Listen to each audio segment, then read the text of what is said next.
Hey, what's poppin'? It's your boy Jay the Comedian. How y'all doing today? How am I doing? I feel good. Oh, the sun is shining on me. It's a nice warm day. I feel great. I hope y'all having a great day too. Anyway, before we get started, this is an ExJw video, so you know what to do. Anytime you see an ExJw video, you hit the like button and you leave a comment so the YouTube algorithm can show it to as many people as possible. And if you're new to the channel, please subscribe. You have amazing armpit hair. That's right. Your armpit hair is spectacular. People go to salons all across the country to get their armpit hair worked on, but can't nobody do that because that's kind of gross to work on somebody's armpit hair at a hair salon. Anyway, if you enjoyed your armpit hair compliment, you can thank me by subscribing. Anyway, today I want to talk to you guys because the Jehovah Witnesses have released their newest version of their secret book, Shepherding the Flock of God. See, this is the thing. Every year, or I don't know exactly, is it every couple years, but every now and then they have to update this secret book of basic laws and disciplinary action that should be taken against people who commit sins against the organization, and basically how to run the Jehovah Witness organization. A book specially made for the elders. Now, we've talked about this book a lot, and I'm going to keep talking about it because, goddammit, it should wake you up. It should make you say, wait a minute, why do they have a book that they're not being completely transparent about? Why is that? Why is it that only baptized Jehovah Witness men can see the book, only elders can read it, and women, I don't care what you are, you can't see it at all? You could be an elder's wife, you better not be caught with that book or looking at it, or you will be disciplined. See, that itself should be enough to wake you up. But it's probably not. But let's talk about some of the updates that's inside of this book. It's very interesting. One in particular, because they've really been getting hammered in court about the whole, child predator thing that's running rampant inside their organization. So they've put out a decree to make sure that you contact the legal department if a person is accused of being a child predator, and if he leaves the organization, you contact the legal department. If he arrives at a new congregation, you contact the legal department. If this person is disfellowship or non-believing or just left the organization altogether, whatever reason, you still need to monitor his movements. Monitor these child predators because they want to keep themselves safe. Now, in that entire statement I just said, you notice what I didn't say?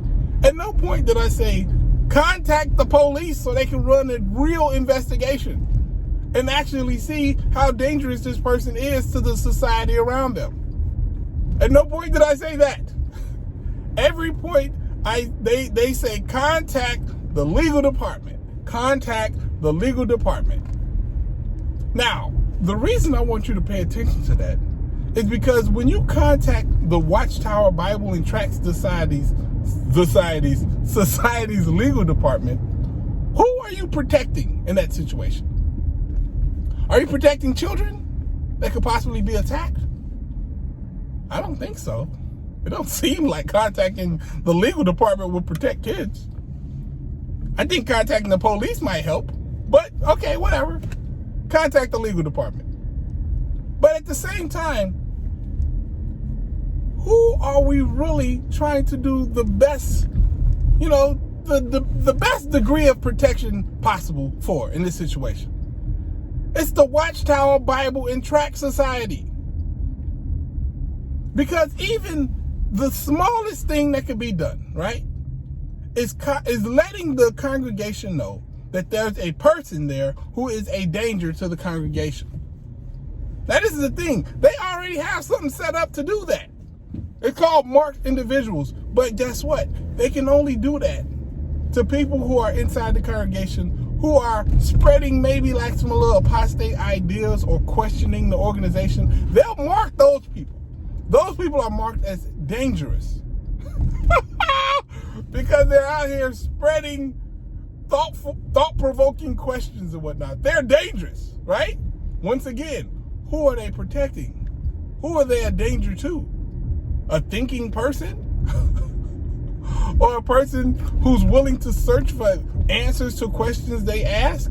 How are they a danger at all? but they are considered a danger. But a person who is an actual accused child predator, no questions. They don't go on the stage and say, hey, there's somebody here who's a possible danger to you or your family. That doesn't happen. That never happens. That never comes up. Why? Why aren't they at the Kingdom Halls announcing that there's a predator in their midst? Somebody who is a danger. Why aren't they announcing that?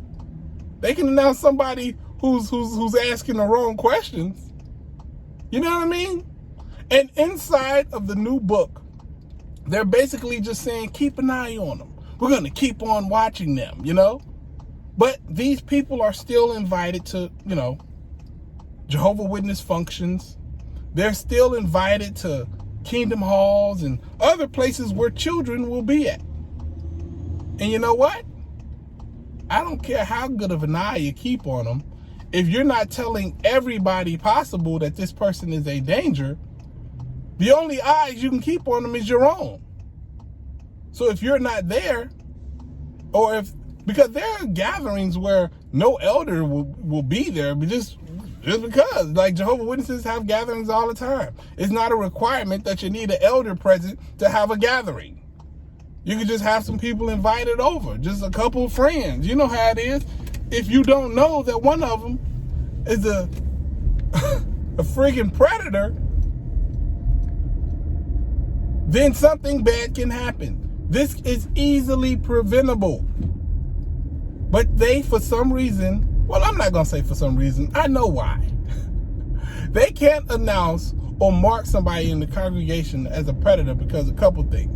One, it kind of weakens the whole, we're God's organization thing and we're beyond that. Kind of weakens that argument. Two, if you mark somebody, especially by name, or everybody know who you're talking about, that person can sue you for defamation if you do not have good evidence that they are that type of person. And this is the thing. The Jehovah Witness judicial committees, they're not exactly known for gathering great evidence. You know what I mean? So it hurts the organization to announce this person, even though it should not matter. If you want to protect your organization, right? You want to protect the flock. These guys are horrible sheep herders. Because you'll protect the flock from knowledge, but you won't protect them from a child predator. That's like protecting your sheep from the goats and stuff that's gonna convince them hey man, y'all should be free. Y'all shouldn't be letting this herder tell you what to do. You protect them from the goats, but you won't protect them from the wolves, the actual creatures who are out here who actually mean to do them harm. What are we doing here? I'm not worried about them goats. I'm worried about them wolves, baby. But the Watchtower Bible and Tract Society, they're not worried about the sheeps or the wolves. They're worried about the judge and their money in their bank account. That's what they're worried about. Because they're not out here trying to help people. Get that into your minds.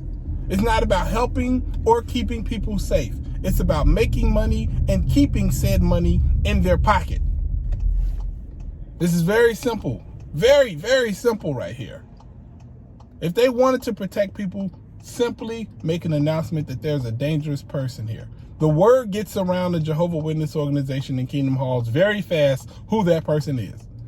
They've never marked an individual and then the congregation was like, well, who are they talking about? Because when they mark people, they don't say their names. At least I don't think so. They didn't used to say their names. So when they will mark an individual as a dangerous person, they didn't say their names, but somehow everybody in the congregation knew who they were talking about. So I'm sure the same thing could happen in this situation. Hey, there's a person who's been accused of attacking young people. We need to be watchful and keep that in mind when around this person and inviting this person to social situations. We got to keep our eye on them. That should be a thing. But so far, it is not. And even in the updates of this book, they still haven't addressed that. They're just saying, keep an eye on them. Like, okay, now we're going to really look at them. Like, it's not helping. What you are doing is not helping. It's not solving any problems. It's just literally you out there looking. But nobody's going to do anything in front of you. Nobody's going to do anything in public view. It's going to be done sneakily. And with only a few eyes watching, with only a few eyes that's knowledgeable of the situation, that can look at it from that perspective, would even notice that this person is a danger, then that person is going to probably, do some foul stuff. And this is the thing. The way the Jehovah Witness organization leadership is acting, one thing you need to know is that when it comes to legal situations, the most important thing that a lawyer of any kind could have is time. They want to know where these people are, what congregation they're at, so they can have time to defend themselves in court.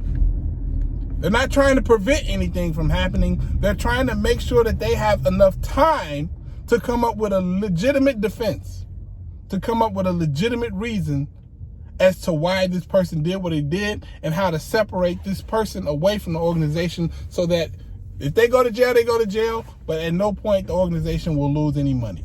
That's why they're doing it. They're not doing it to protect any kids. It was never about protecting kids. It was never about helping people. Still isn't. It's about making as much money as possible and keeping that money in your pocket. Because even though they're child predators, guess what? They still make donations.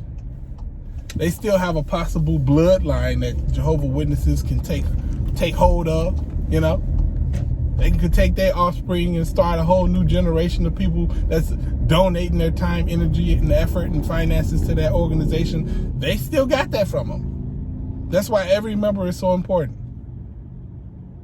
But it's not okay. They're guarding themselves. They're not guarding you guys. They're not guarding the people. That's what makes this so disgusting. And I'm going to talk about it every single chance I get.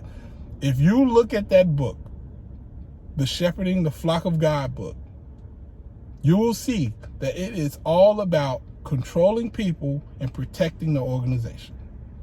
Not about helping. Anyway, it's your boy Jay the Comedian. Holla at your guala. Deuces.